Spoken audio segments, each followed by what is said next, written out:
Sa ngalan ng Ama at ng Anak at ng Espiritu Santo, Amen. ang pagpapala ng ating Panginoong Hesu Kristo, ang pag-ibig ng Diyos Ama, at ang makikipagkaisa ng Espiritu Santo naway sumainyong lahat. At sumaiyo rin. Mga kapatid, tinipon tayo bilang mga kaanib na angkan ng Diyos, kaya dumulog tayo sa maawaing Panginoong nagpapatawad ng lubos. Tinugong tagapagpagaling sa mga nagsisisi, Panginoon, kaawaan mo kami. Panginoon, kaawaan mo kami. Dumating na tagapaganyayang mga makasalanay magsisi, Kristo, kaawaan mo kami. Kristo, kaawaan mo kami. Nakaluklok ka sa kanan ng Diyos Ama para ipamagitan kami. Panginoon, kaawaan mo kami. Panginoon, kaawaan mo kami. Kaawaan tayo ng makapangyarihang Diyos, patawarin tayo sa ating mga kasalanan at patnubayan tayo sa buhay na walang hanggan. Amen. Manalangin tayo.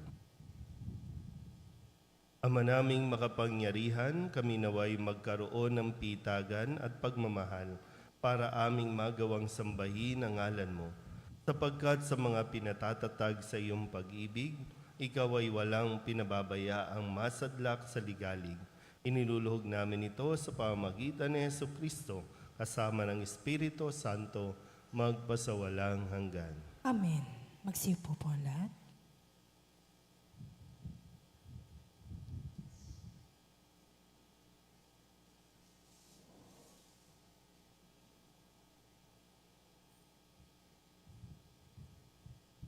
Pagbasa mula sa ikalawang aklat ng mga hari.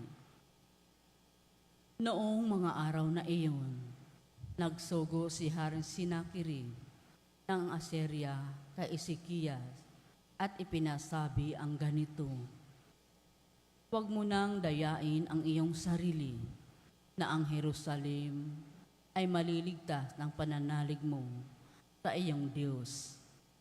Hindi lingid sa inyo kung paano nilupig ng mga hari ng Assyria ang ibang lupain. Hindi ka rin makaliligtas sa akin. Pinasa ni Ezekias ang sulat na ibinigay sa kanya ng mga sugo ni Senakherib. Pagkatapos, pumasok siya sa templo, inilatag sa kanyang harapan ang sulat at nanalangin ng ganito: Panginoon, Diyos ng Israel, nakaluklok sa trono sa itaas ng kerubin. Kayo lamang ang Diyos ng lahat ng kaharian sa ibabaw ng lupa. Kayo ang lumikha ng langit at ng lupa. Dinggin ninyo ako, Panginoon. Narinig ninyo ang pag-aalipusta ni Senakherib. Totoo nga, Panginoon, na marami ng nalupig na bansa ang mga hari ng Assyria. Nagawa nilang sunugin ang mga Diyos ng mga bansang yaon, sapagkat hindi naman talagang Diyos ang mga iyon, kundi mga kahoy at batong ginawang Diyos-Diyusan. Kaya nga, Panginoon, iligtas ninyo kami kay Senakherib para malaman ng buong daigdig na kayo lamang ang tangi at iisang Diyos. Si Isaias ay nagpasugo kay Ezekias at ipinasabi ang ganito: Ipinasasabi ng Panginoon, ng Diyos ng Israel, na narinig niya ang panalangin mo. Ito naman ang kanyang sinabi tungkol kay Senakherib: Itinatakwil ka, laging hinahamak ng anak ng Sion, dalagang marilag. Sa iyong likuran ay iiling-iling ang anak na babae nitong Jerusalem. May natirang magmumula sa Jerusalem, gayon din sa Sion. Ito'y mangyayari dahil sa pagmamalasakit ng Panginoon. Ito naman ang sinasabi ng Panginoon tungkol sa hari ng Assyria: Hindi siya makapapasok sa lungsod na ito, ni makatutudla kahit isang palaso. Hindi niya ito lulusubin, ni papaligiran. Kung paano siya dumating, ganun din siya aalis. Hindi niya masasakop ang lungsod na ito.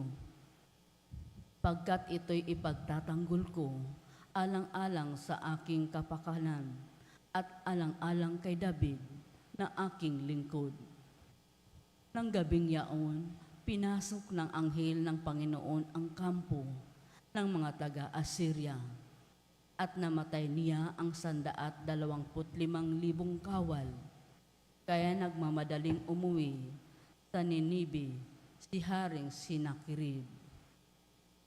Ang salita ng Diyos. Salamat sa Diyos. Saan mong tugunan ang ating pong itutugon? Lungsod ng Diyos ay matatag dahil sa bigay niyang lakas. Ulitin po natin. Lungsod ng Diyos ay matatag dahil sa bigay niyang lakas. Dakila ang puon, dapat papurihan. Sa lungsod ng Diyos, bundok niyang banal. Ang bundok ng Siyon, tahanan ng Diyos, ay dakong mataas na nakalulugod. Tugon. Lungsod ng Diyos ay matatag dahil sa bigay niyang lakas. Bundok sa hilaga, nagalak ang dulot. Sa lahat ng bansa, nitong sansinukom. Sa piling ng Diyos, ligtas ang sinuman. Sa loob ng muog ng banal na bayan. Tugon. Lungsod ng Diyos ay matatag dahil sa bigay niyang lakas. Sa banal na lungsod ay aming namasid ang kanyang ginawa na aming narinig. Ang Panginoong Diyos makapangyarihan, siyang mag-iingat sa lungsod na banal. Iingatan niya magpakailanman. Tugon. Lungsod ng Diyos ay matatag dahil sa bigay niyang lakas. Sa loob ng iyong templo, O Diyos, aming nagunita, pag-ibig mong lubos. Ika'y pinupuri ng lahat saan man. Sa buong daigdig, ang dakilay ikaw. At kung mamahala, ay makatarungan. Tugon. Lungsod ng Diyos ay matatag dahil sa bigay niyang lakas. Magsitayo po lahat.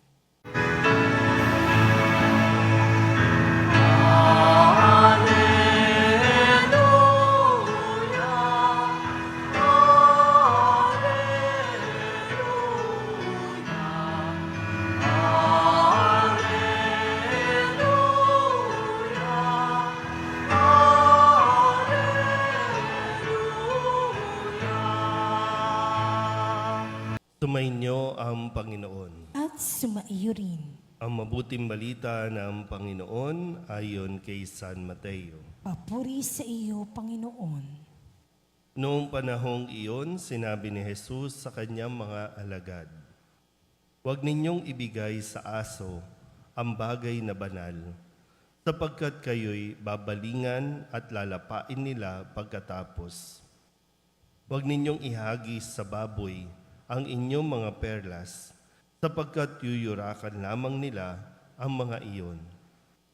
Kaya gawin ninyo sa inyong kapwa ang ibig ninyong gawin nila sa inyo. Ito ang kahulugan ng kautusan ni Moises at ng turo ng mga propeta. Pumasok kayo sa makipot na pintuan, sapagkat maluwag ang pintuan at malapad ang daang patungo sa kapahamakan, at ito ang dinaraanan ng marami. Ngunit makipot ang pintuan at makitid ang daang patungo sa buhay, at kakaunti lang ang nakasusumpong niyon." Ang mabuting balita ng Panginoon. Pinupuri ka namin, Panginoong Heso Kristo. Isang magandang umaga po sa inyong lahat. Ngayon po ay Martes ng ika-12 linggo sa karaniwang panahon. At tayo po muli ay ginagabayan ng ating mga pagbasa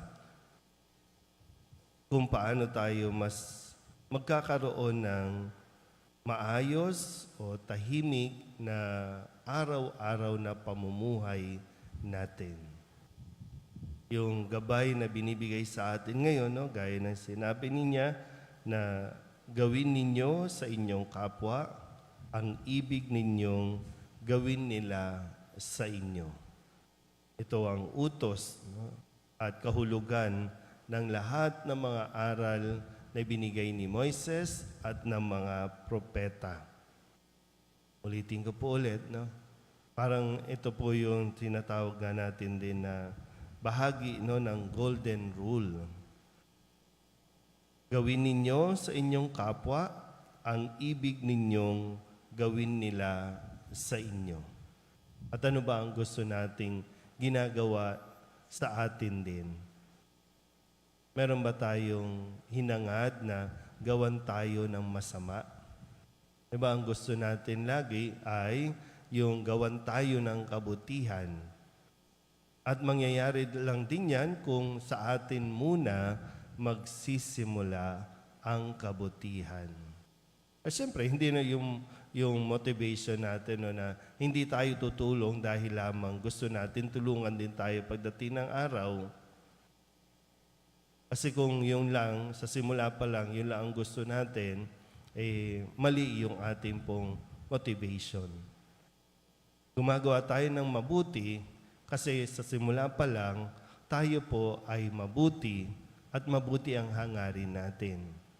Kasi may mga pagkakataon at yung realidad na gumagawa tayo ng mabuti pero merong mga tao na gagawa ng hindi mabuti sa atin.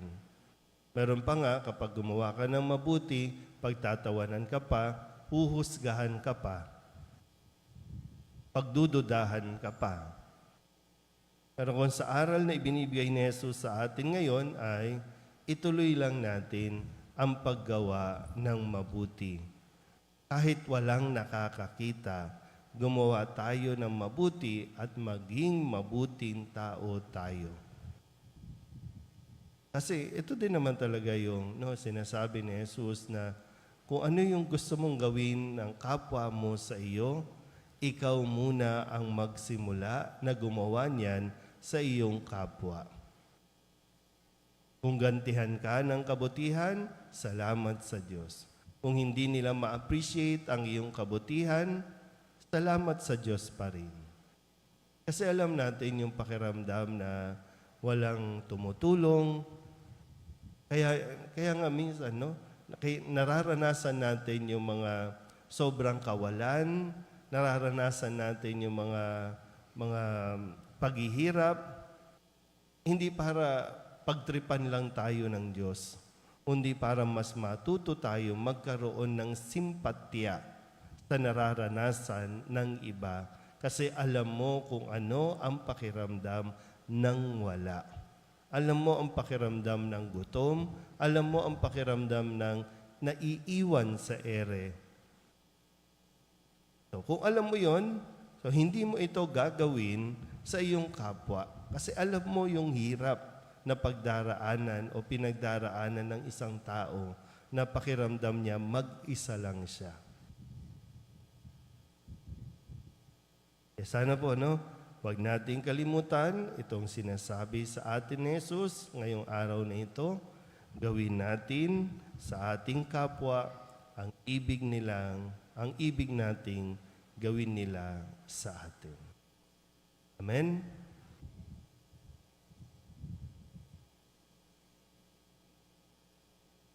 Ipinapangako sa atin ni Kristo na naghahatid sa buhay ang makipot na pintuan. Lumapit tayo sa Amang nasa langit sa pamamagitan ng may pagtitiwala at pananalig sa panalangin itinuro sa atin ng Panginoon. Ang ating itutugon, Panginoon, dinggin mo ang aming panalangin. Panginoon, dinggin mo ang aming panalangin. Ang mga pinuno ng simbahan, naway gabayan ang kawang sumasampalataya sa pintuan na naghahatid sa buhay. Manalangin tayo sa Panginoon. Panginoon, dinggin mo ang aming panalangin. Bilang komunidad, naway ituring natin ang bawat isa ng may paggalang, pangunawa at pagmamahal. Manalangin tayo sa Panginoon. Panginoon, dinggin mo ang aming panalangin. Sa pamagitan ng mahabaging pakikitungo sa ating kapwa, naway maisagawa natin ang kalooban ng Diyos. Manalangin tayo sa Panginoon. Panginoon, dinggin mo ang aming panalangin. Ang mga may sakit at yaong mga nagdurusa sa iba't ibang uri ng karamdaman, naway makatagpo ng lakas at kagalingan. Manalangin tayo sa Panginoon. Panginoon, dinggin mo ang aming panalangin. Ang mga tapat na yumao, naway buhayin muli ni Kristo. Manalangin tayo sa Panginoon. Panginoon, dinggin mo ang aming panalangin. Idulog din natin sa Panginoon ang ating mga personal na kahilingan at mga panalangin para sa ating mga pamilya. Kasama din ang mga kahilingan ng mga nanonood sa online. Lahat ng mga misang pasasalamat, espesyal na intensyon, agarang paggaling ng mga may sakit, at ang lahat ng mga kaluluwa na inihiling na ipagdasal sa misang ito.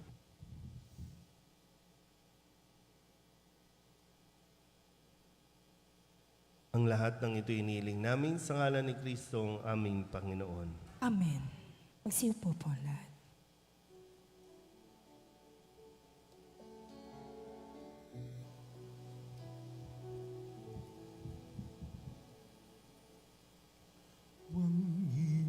Panginoon, aming alay, itong alap at tinapay sa altar mo. Ilalagay,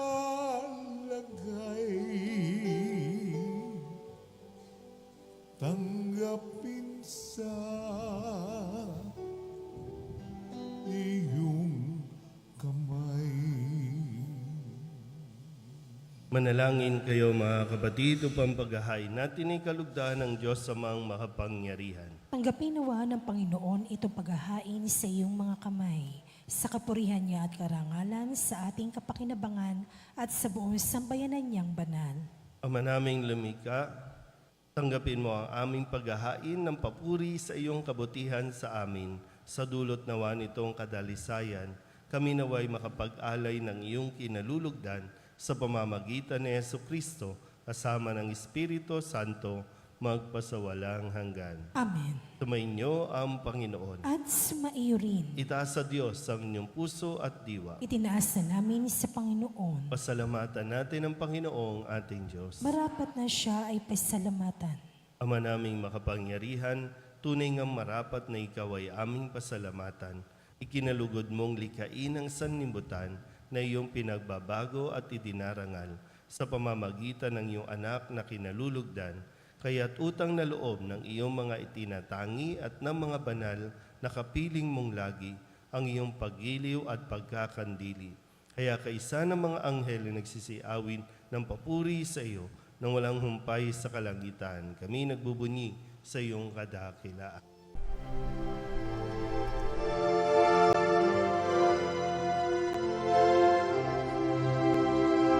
Santo, Santo, Santo, Panginoong Diyos makapangyarihan, napupuno ang langit at lupa ng kalwalhatian mo. Hosana sa kaitaasan, pinagpalang na paririto sa ngalan ng Panginoon. Hosana sa kaitaasan.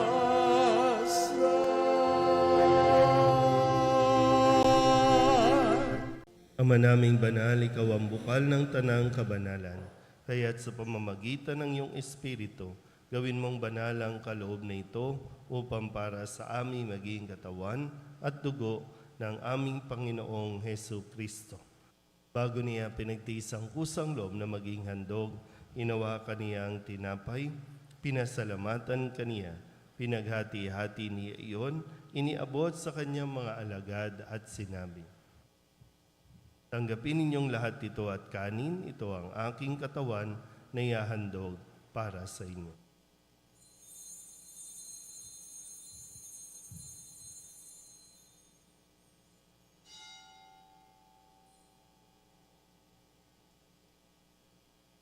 Gayun din naman nung matapos ang hapunan, hinawakan niya ang kalis. Muli kaniyang pinasalamatan, iniabot niya ang kalis sa kanyang mga alagad at sinabi,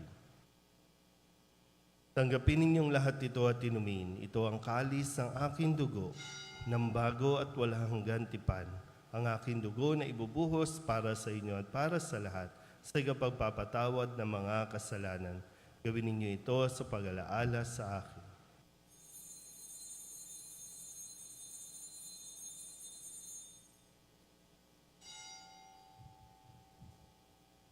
Ipagbunyi natin ang misteryo ng pananampalataya. Si Kristo'y namatay, si Kristo'y nabuhay, si Kristo'y babalik sa wakas ng panahon.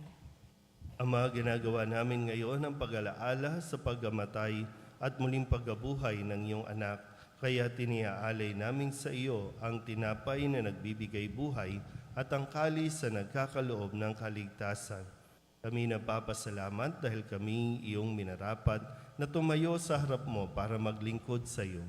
Isinasamo namin kami magsasalo-salo sa katawan at dugo ni Kristo ay mabuklod sa pagkakaisa sa pamamagitan ng Espiritu Santo. Ama, lingapin mo ang iyong simbahang laganap sa buong daigdig.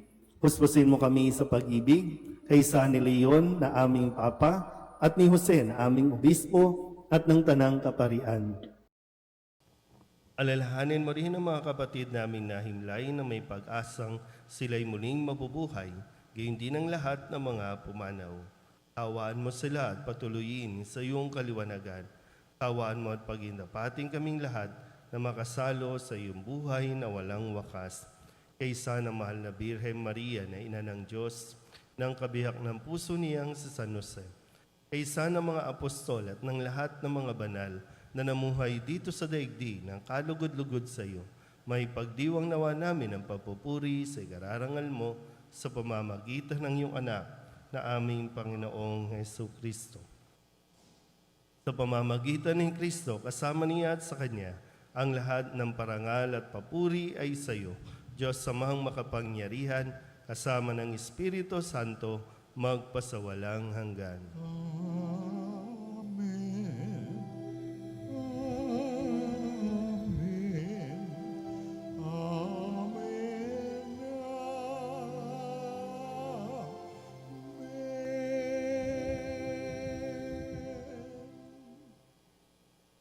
Sa tagubilin ng mga nakagagaling na utos at turo ni Jesus sa Panginoon natin at Diyos, ipahayag natin ang lakas loob.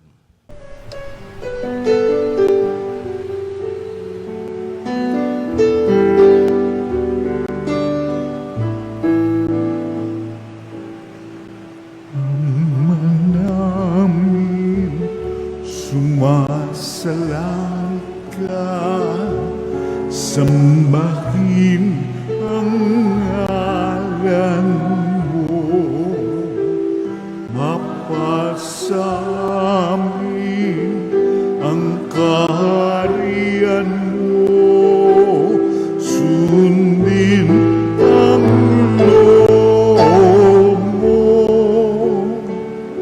dito sa lupa para ng sa langit. Bigyan mo po kami ngayon ng aming kakanin sa araw-araw at patawarin mo kami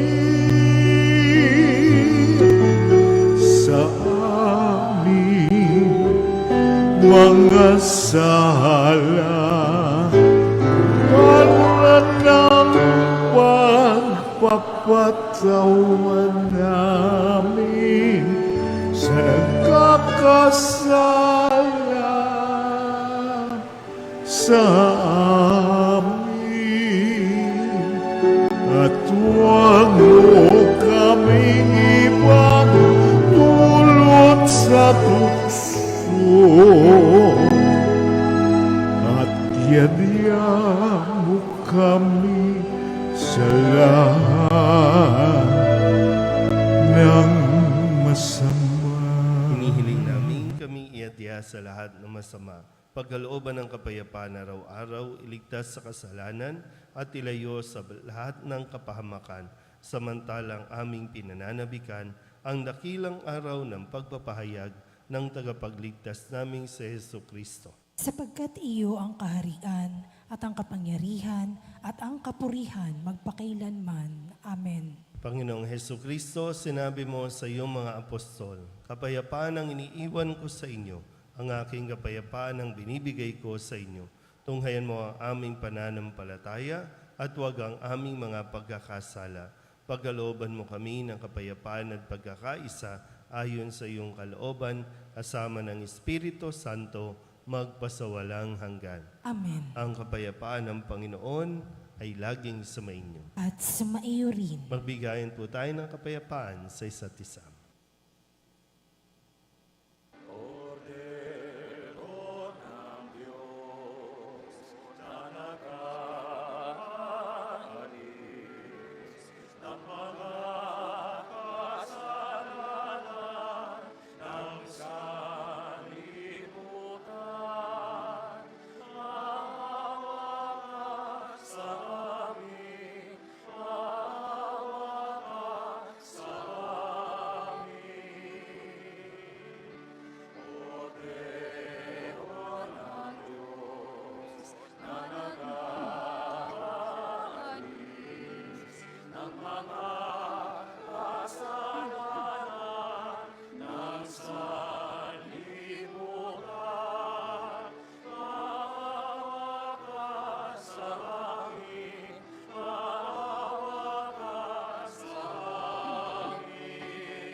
Ito ang kordero ng Diyos. Ito ang nag-aalis ng kasalanan ng sanlibutan. Mapalad ang mga inaanyayahan sa kanyang piging. Panginoon, hindi ako karapat-dapat na magpatuloy sa iyo, ngunit sa isang salita mo lamang ay gagaling na ako. Katawan ni Kristo, Amen.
Manalangin tayo. Ama naming mapagmahal, kaming nakinabang sa katawan at dugo ng iyong anak ay sumasamo sa iyong habag upang ang aming taimtim na ginanap ay maging pagtanggap namin sa tiyak mong pagliligtas. Sa pamamagitan ni Hesukristo, kasama ng Espiritu Santo, magpasawalang hanggan. Amen. Sumainyo ang Panginoon. At sumairin. At pagpalain kayo ng makapangyarihang Diyos, Ama at Anak, at Espiritu Santo. Amen. Tapos ang banal na misa, humayo tayo sa kapayapaan ni Kristo. Salamat sa Diyos. Magandang umaga po.